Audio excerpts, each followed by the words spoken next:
Alrighty, we're back and everything is pretty much dry as far as oil can be dry.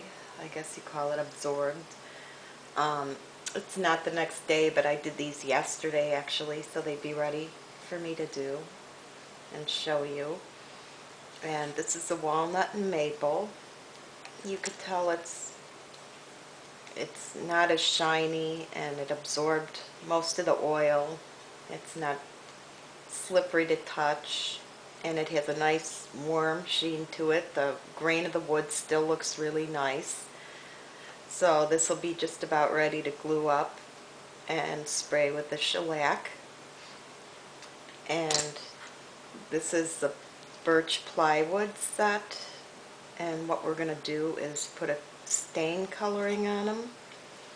And once again, they're not oily feeling at all. They're pretty dry, but the color is just deeper and it's a warmer look to it.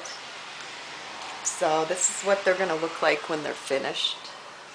I decided to use a Prussian blue color for the background, and this is traditional raw sienna for the reindeer. And I made a stain out of these acrylic paints by using Americana staining antiquing medium. It's a gel, and what it does is it helps distribute the paint nicer. It's not like just watering it down, because if you do that, the grain is going to raise on the wood, and this is formulated to make the paint a little bit more transparent, and you can easily control that by how you do it, how much you use, and I'll show you how we do that now. Put that aside, bring up my palette and water. These are all water-based products, so there's no smell to them or anything like that. They dry pretty quick. I'm going to use two flat paintbrushes here. This is a size 8 flat brush, and this is a 10. These are both at Artist Club. This is their Papillion brand, which is really nice, especially if you're just starting out. They're good brushes. I use them all the time, and when I paint, and they're very reasonably priced. As a matter of fact, they're on sale, I think half off now, just if you want to go to their site at artistclub.com. But we're going to do the backboard first, and you shake up your paint, put it on the palette. You can use anything for a palette. This is called a wet palette. It has a piece of paper that you soak in water and a damp sponge underneath, and it's great to use with acrylic paints because it keeps them wet longer. And then we're going to take some of our staining and antiquing gel. I probably put more than I need, but it's okay to show you. We need some paper towel, and I'm going to wet the brush and just blot it off. Take some of the gel on my brush first, so it gets a little bit into your brush, and I'm going to mix it. I had people ask me how I mix it, and it's really just by sight. This is called brush mixing, where you just take a little bit of each part with the brush. Now this is a very intense color, as you see, the Prussian blue. So I only dipped a little bit into there. You could always add more. It's much easier to add more than to take off. And when I do this technique, I don't want the brush to have too much on it. Just a bit. You don't go all the way up to the ferrule on the brush. And start in the middle of a section. Don't start at an edge where it's all going to chunk over the edge, because I like to just stain the face of what I'm doing. And with the fretwork holes, you don't want to have too much paint, because it's going to all gather up in the holes and on the edge if you do. And you can see when I start to apply it how light it is. It's not a, that's the color is dark, but the gel medium does a real good job at thinning the color down. It's a very transparent color. And I go from the middle and work my way out. and I just very lightly touch it, especially when I get over the fretwork areas. I kind of want to put the tip of the brush in between and work around them so that I'm not getting a little speck. Not getting, you know, paint gathering in the holes too much. You get a little sometimes. You want to use a very light touch.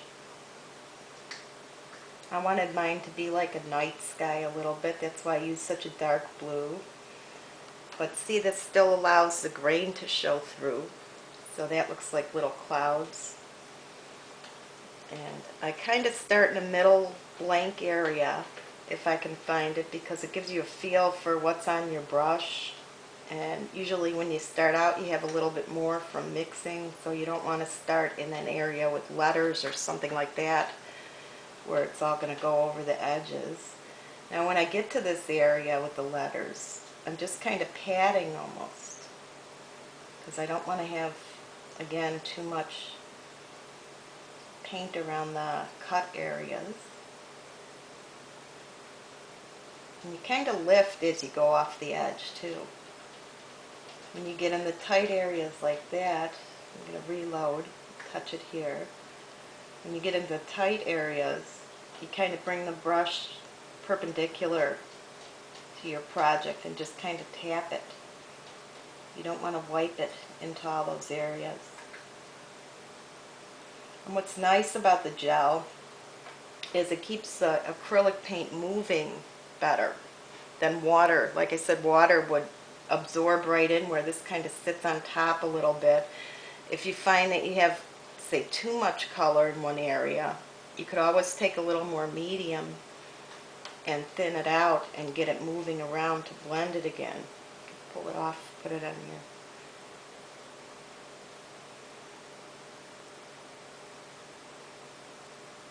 It's kind of fun to play with, actually. It's very calming.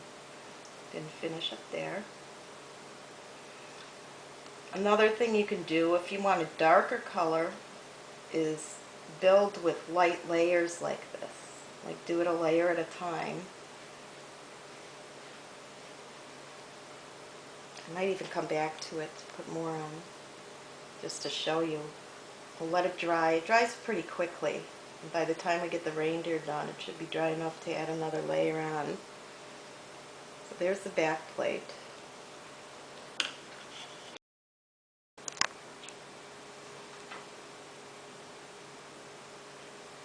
Okay, we're ready to do the reindeer now. And we're going to take the traditional raw sienna paint and put it on the palette. Take the smaller brush and wet it and blot it.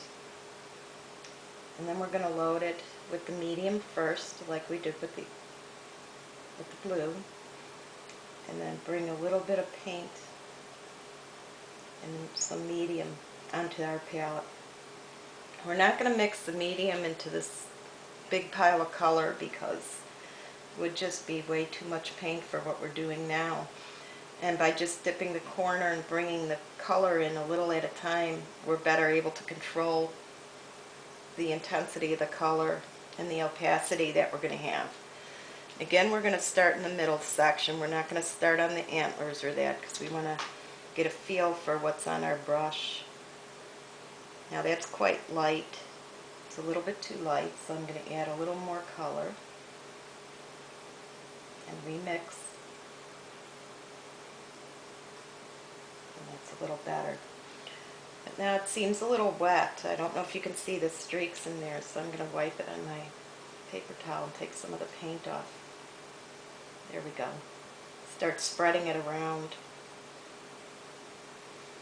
And once again, as we get in the tight areas, I'm going up almost, I don't know if you can see that, perpendicular.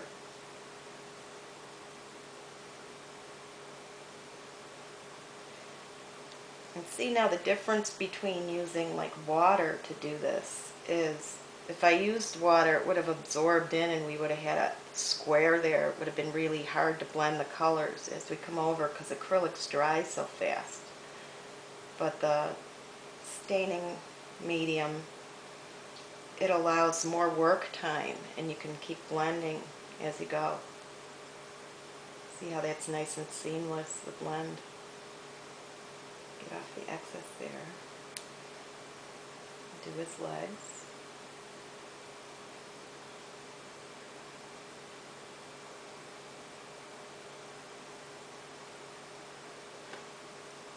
You may want to start with the deer first before you do the backboard, because the colors are similar, and if a little brown gets over the edge, it'll give you a feel for it if you've never done it. Now when I get to the antlers, I'm going to just basically pat it very, very lightly, just enough to get the color. And notice my brush is going in the direction. I'll change it for here.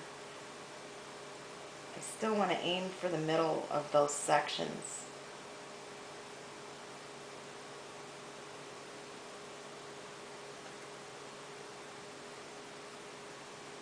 So he looks pretty good. And I'll rinse that off.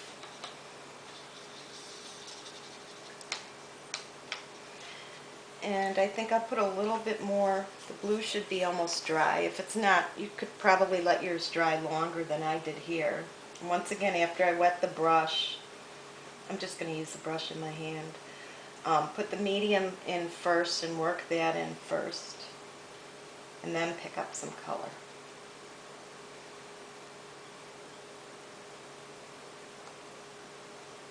See, it's just adding a little bit more tint to it. It won't look so yellow.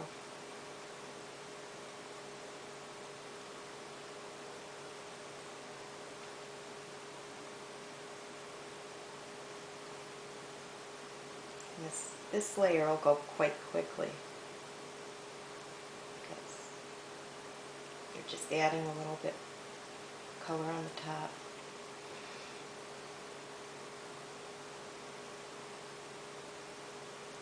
Once again, by the letters, we're patting, just lightly. You could put as many coats as you want, but once you get too much on, it's hard to get it off. I can't stress that enough. So it's really good to go light and then add to it if you feel like you want more color.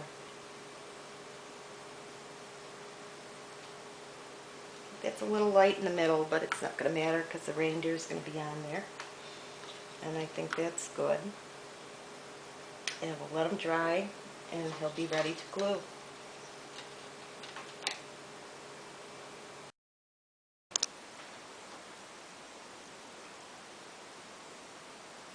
Well, we're just about in the home stretch now.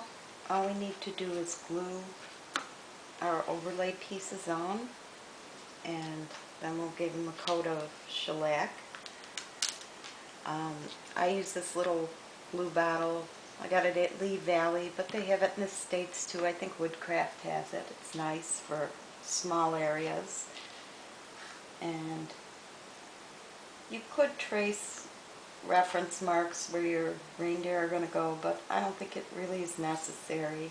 I'm just kind of taking a mental note not to glue on that part of the reindeer. They're not going to get a lot of abuse or anything like that, so I don't think you really have to worry about too much glue on there. I like this bottle because it has really pinpoint application, which is nice. A friend Liz on Lumberjacks did a review on this glue bottle not too long ago. Her name on Lumberjacks is Tyskovanna, so if you look it up you can see the review. And you just put a little bit of glue on and set it on. I like Gorilla Glue, wood glue. It's really, really strong and it dries clear, so that little bit that seeps out won't show. And you could glue either before or after you varnish, but I do before whenever I can. I guess it doesn't matter, like on ornaments like this, like I said, they're not going to be handled a lot, and just so you use a good wood glue, it should hold on and you should be good. Same thing here, and we'll let it dry a while and give it a shot of shellac or varnish, whatever you want to put on it, and your ornaments will be done. So I hope you enjoyed this little video step-by-step presentation of how I did things, and I hope it answers a lot of your questions and you give some of these techniques a try. Thanks for watching. Hope to be doing more soon.